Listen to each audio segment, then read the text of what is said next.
Hello means நம்ம இன்றைக்கி என்ன பார்க்குறோம் அப்படின்னு பார்த்தீங்கன்னா காஸ்ட் அக்கௌண்ட்ஸில் லேபர் அப்படிங்கிற சாப்டரில் இல்லஸ்ட்ரேஷன் 17 பார்க்குறோம். ஆல்ரெடி வந்து 16 வரைக்கும் ஹெல்த்தி எஜுகேஷன் சேனலில் அப்லோட் பண்ணியிருக்கோம். அங்கே போடாததான் செப்பரேட் சாப்டராக செப்பரேட் சேனலாக காஸ்ட் அக்கௌண்டிங் அகாடமி அப்படின்னு போட்டிருக்கோம். So healthy education cost accounting academy இந்த 2 சேனலையும் பார்த்தீங்கன்னா உங்களுக்கு காஸ்ட்டோட கிளியர் வியூ கிடச்சிரும். எப்படி போடுறதுன்னு பார்க்கலாம் வாங்க. Illustration 17 Standard rate time standard time 10 hours, number of units to be completed 5. Hourly rate is rupees 0.25 25 பைசா கொடுக்குறாங்க. டைம் டேக்கன் வந்து 8 hours.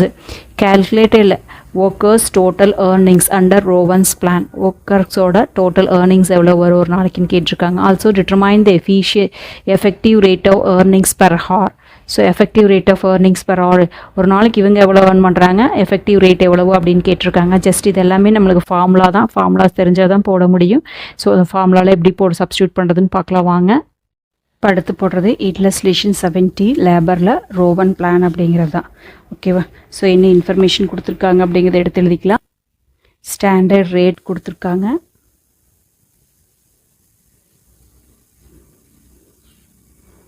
$10 hours. ஓகேவா. நம்பர் ஆஃப் யூனிட்ஸ் கம்ப்ளீட்டட் வந்து 5.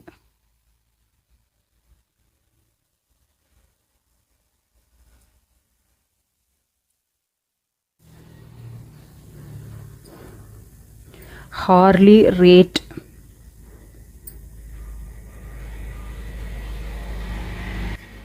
எவ்வளோன்னு பார்த்தாங்கன்னா 0.25. ஸோ டைம் டேக்கன் அப்படின்னு பார்த்தோம்னா 8 hours.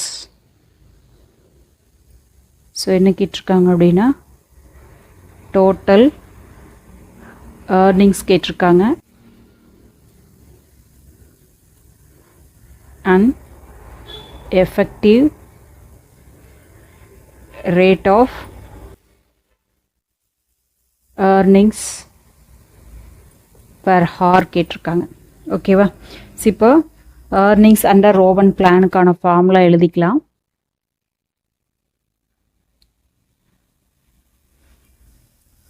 Earnings under Rowan plan formula என்னன்னு பார்த்தோம்னா கண்டிப்பாக ஃபார்முலா தெரிஞ்சதான் போட முடியும். T into R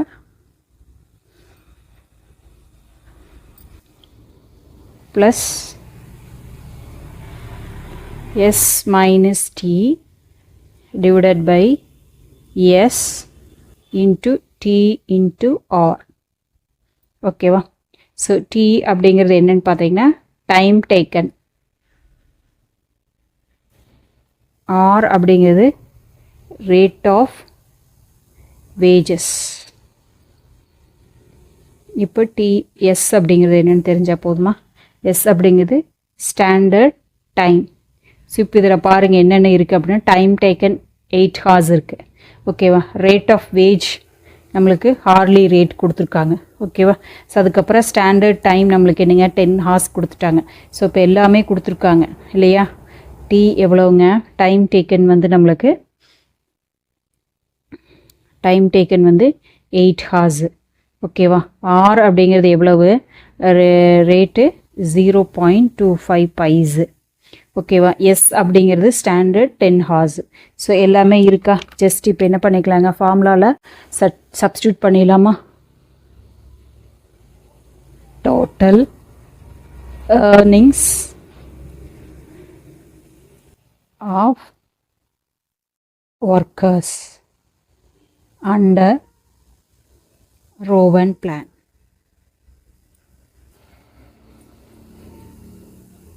டீங்கிறது என்னங்க 8 இன்ட்டு ஆர் வந்து 0.25 plus S minus T. S வந்து நம்மளுக்கு என்னங்க 10 hours minus T 8 divided by S 10 into T வந்து நம்மளுக்கு 8 இன்ட்டு ஆர் வந்து 0.25.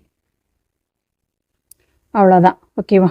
ஸோ இப்போ ஃபார்முலாவில் நம்ம சப்ஸ்டியூட் பண்ணினா ஆன்சர் வந்துடும். 8 into 0.25. So 2 plus 10 minus என்னங்க 2 divided by 10. இப்போ 0.2 into 8 into 0.25. 2. அப்போ என்ன வரும் 0.2 into 0.2. இப்போ 2 into 0.2 0.4 plus 2. அப்போ என்ன வருது அப்படின்னு பார்த்தீங்கன்னா 2.40. ஓகேவா? ஸோ இதுதான் நம்மளுக்கு என்னங்க டோட்டல் ஏர்னிங்ஸு. ஸோ ஃபஸ்ட் கொஷினுக்கான ஆன்சர் டோட்டல் ஏர்னிங்ஸு. இது வந்து எஃபெக்டிவ் ரேட் அடுத்து போட்டுடலாம். ஃபஸ்ட்டுக்கான ஆன்சர் டோட்டல் ஏர்னிங்ஸ். ஓகேவா? ஸோ அதுக்கு அடுத்தது நெக்ஸ்ட் என்னங்க எஃபெக்டிவ் ரேட் கேட்டிருக்காங்களா? Effective rate of earnings. இது எல்லாமே நம்மளுக்கு ஃபார்முலாஸ் தெரிஞ்சால் தான் போட முடியும். அதனால் கண்டிப்பாக நம்மளுக்கு ஃபார்முலாஸை ஞாபகம் வச்சுக்கணும். 2-3 டைம் போடும்போது உங்களுக்கு ஃபார்முலாஸ் ஞாபகம் வந்துடும். இதோட ஃபார்முலா என்னன்னு பார்த்தீங்க அப்படின்னா total earnings. Total earnings divided by actual time taken. ஓகேவா? இப்போ டோட்டல் ஏர்னிங்ஸ் நம்ம இப்போ தான் கண்டுபிடிச்சிருக்கோம். டைம் டேக்கன் நம்மளுக்கு தெரியும். ஓகேவா? டோட்டல் ஏர்னிங்ஸ் என்னங்க 2.40. டைம் டேக்கன் என்னங்க நம்மளுக்கு 8.